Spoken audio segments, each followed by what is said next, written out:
па видите да ги направиме уставните измени најдобрите види.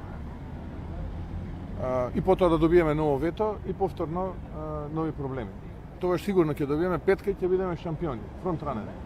Но од она кое што е таму напишано, јас сум исклучително задоволен, бидејќи нема назадување.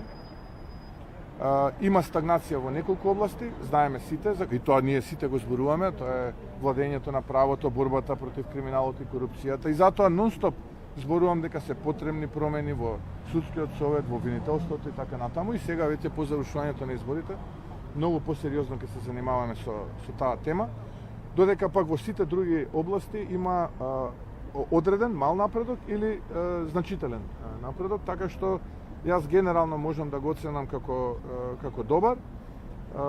Инаку не можам да се сложам со констатацијата дека има некои други земји кои што се пред нас. Например, ние сме многу пред Албанија, условно кажано, дури во 8 области сме пред Албанија, иако некои од еврокомесарите даваат такви изјави какви што дава. Така што кога ќе се анализира состојбата на државите кој е спремен, кој не е спремен, објективната оценка е дека Црна Гора е прва, второто место сме ние и Србија, па потоа доаѓаат Албанија, Босна и Херцеговина, Косово и така натаму. Земјиве во регионот зборувам сега, не зборувам за друго.